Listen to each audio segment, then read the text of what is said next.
So I had this crazy bus driver. Let's call her Miss Debbie. I had Miss Debbie when I was in the 6th grade. Miss Debbie, I'll describe her real quick before telling you the background of the story. She was just this, why do I have so much spit in my mouth? I have like post-nasal drip right now, so like my voice may sound a bit lispy. It's very annoying. I keep getting like spit on my tongue, so it's hard to speak straight.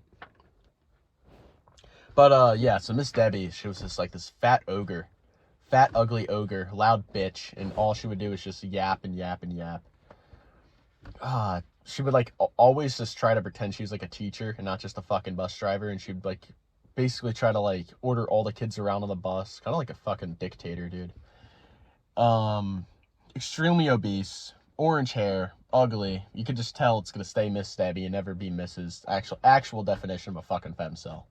But oh, dude, she was so ugly. Holy shit. She had like dents in her face and like fucking wrinkles and like fucking she was like only like 29 too. It was brutal.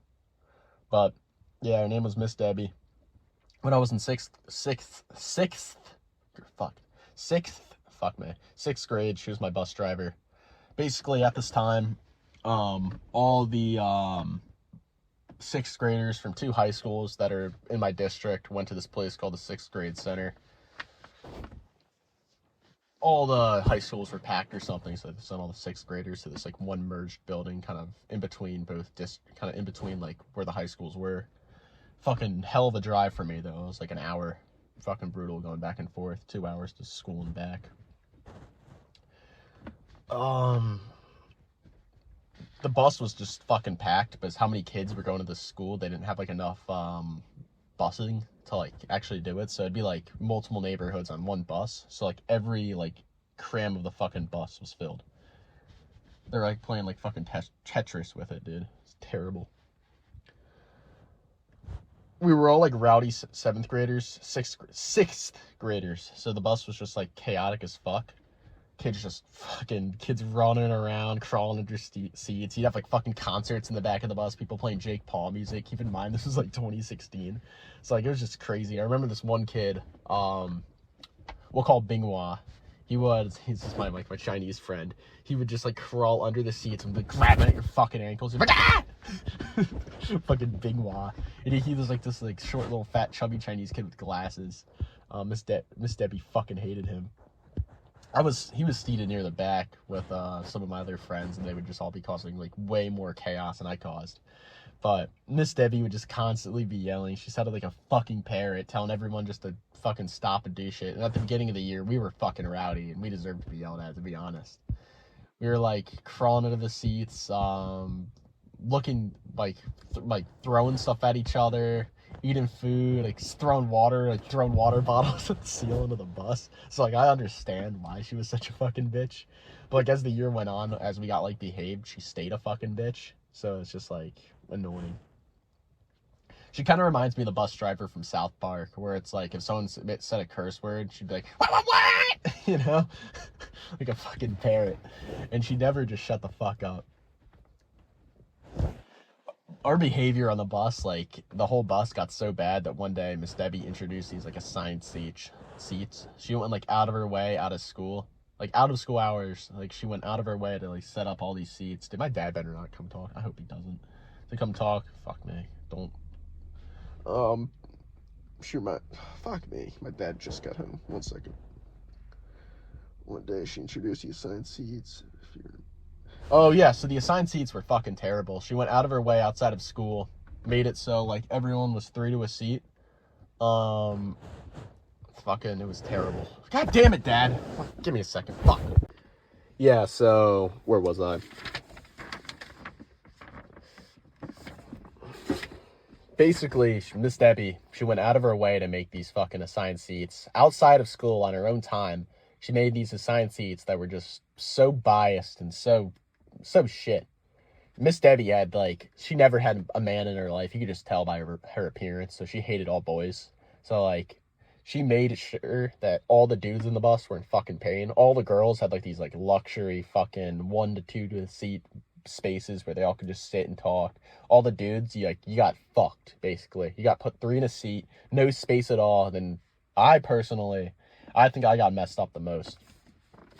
So where I sat, you had 3 options to sit pretty much. You had the middle seat, the aisle seat, and the window seat. The fucking window seat was the shit. If you got the window seat, you were like the luckiest man fucking alive. You could open the window, smell the clean fucking air, not have to deal with anything bad. It's just nice. Basically, what made the window seat so good for me personally is I had to sit next to these 2 kids. One of them were to call a rule. The other one were to call Rowdy. A rule smelled like fucking shit. God awful, dude. Just fucking... It's just so much shit. He was just brown. This fucking brown kid smelled like shit. Didn't smell like curry or anything like stereotypical, but just like pure shit. Just BO. Dude did not wear deodorant. I don't even think the dude took showers. He'd be wearing like the most like raggedy ass clothes too. Just one sneaky motherfucker. He'd have stains all over him. And then on the other side, Rowdy was a decent kid, kind of a nice kid. He didn't smell, but he was fucking annoying. And keep in mind, it was like 7 a.m. So Rowdy, he had like, I think he had autism or like Tourette's or something. So you'd just be trying to like, you'd barely be up. It'd be 7 a.m. You'd be on this like loud ass bus already. Miss Debbie would have her fucking radio playing. And then you'd look to your right and then Rowdy would just be yapping about like Cartoon Network or some shit. Or like Lego Chima or whatever he was watching. He was like into like some really weird shit. But he'd just be yapping constantly. Like if he had like tics or something. But the window seat made it so, yeah, you had to hear Rowdy, but you didn't have to smell a rule. And you were still compressed against, like, dude to dude. Still thigh to thigh, still shoulder to shoulder. But at least you had, like, the, kind of like the wall of the bus and the window kind of going against your arm instead of Rule's fucking gyno. The aisle seat was pretty nice, too. The only thing about the aisle seat, you wouldn't really have to hear Rowdy or smell a Rule, but you had no space to kind of sit. So the bus would be driving. You'd have like a fourth of like your right ass cheek on this like the tiny corner of the seat. You'd be holding onto like the seat in front of you for your fucking dear life. Miss Debbie would make a turn. You'd just go flying in the fucking aisle. Miss Debbie would be yelling, "Wah, wah, wah, wah.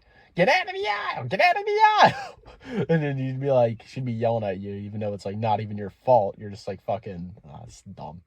But so the aisle seat's kind of like second best option, pretty much. Kind of still bad though because it's not really a fucking seat, it's just the aisle.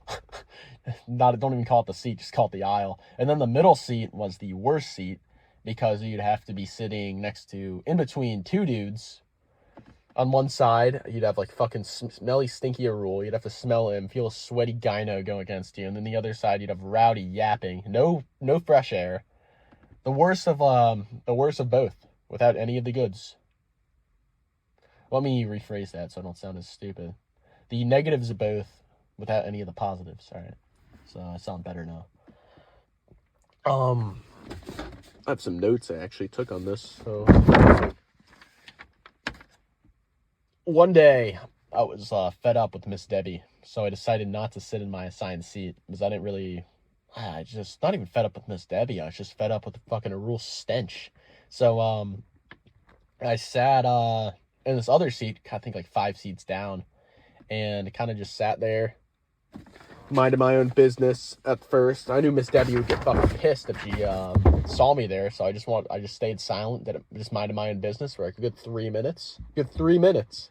There's this little shit kid we call Richie fucking snitched on me. He yelled, "Ricky's not sitting in his assigned seat," in like the top of his fucking lungs.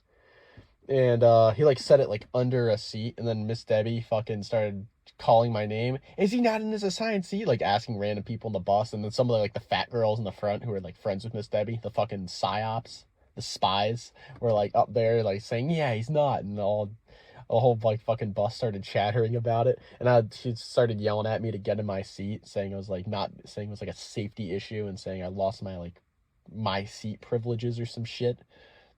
And at this time, I just was like shaking my head, and I stayed in the seat, and she got fucking mad when I disobeyed her. Basically, her ego was so big that like she wanted to control every little aspect of the bus. If you wanted to open a window, you'd have to ask her. If you wanted to move seats, you'd have to ask her. If you had a question, you'd have to ask her. I mean, yeah, if you have a question, you'd have to ask her. But if like anything, like if you wanted to eat something on the bus, drink something, you had to ask her. Every little thing, it's like you needed her permission. And me disobeying her made her so fucking insecure about her own life, because it's probably the only thing she had in her life was telling kids what to do on a fucking school bus, that she got angry. She just started yapping the entire bus. She kept muttering, like, he's going to get written up. He's ruining his life. Shit like that. You're going to have to deal with the principal, not me. Your consequences are going to have actions. It's like the whole fucking teacher bullshit. She wasn't even a teacher either. She was a fucking bus driver. Fat one at that. And I just kept disobeying her. I said, I think I like squeaked out. I didn't even say it fully. I'm not sitting in my assigned seat, like a fucking, like a whimper. Like I was like a crying dog. And, fucking all these like kind of like athletic kids who like I considered cool on the bus started like chanting my name, chanting my fucking name, yelling, Ricky, Ricky, Ricky, Ricky, hip hip hooray, hip hip hooray. I mean, they didn't say the hip hip hooray part, but yeah, they were just chanting my name for like a fucking 10 minutes, and Miss Debbie was just like fucking fuming at this point. She was just shaking her head all mad. Like, she wanted fucking blood. She wanted to kill me. All their actions, she just fucking redirected at me. And, like, basically, the whole bus ride after the kids stopped chanting, it was just silent. She was, like, all mad. Everyone knew, like, shit was going to go down. I was gonna fight Miss Debbie. Like, she wanted blood, and I was fucked, pretty much. Then the bus stopped at the school. Everyone got off the bus. She said on, like, the bus, like, loudspeaker, everybody but Ricky, get off the bus. And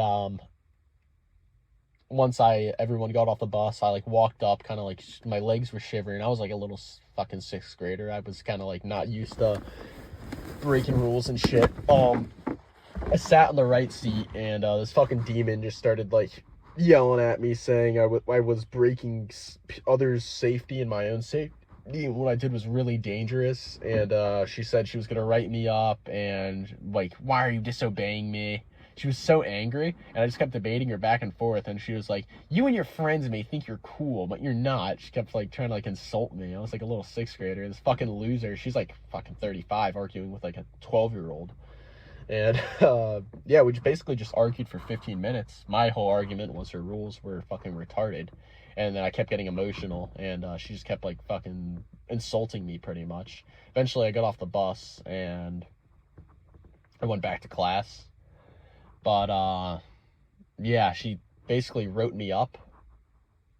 Basically, she wrote me up to the vice principal, and I had to talk to the vice principal a day later, and I just complained about her, and nothing really happened out of it. But yeah, that's about it. Yep, that's the story, part 1 of the Miss Debbie Chronicles. I'll see you guys.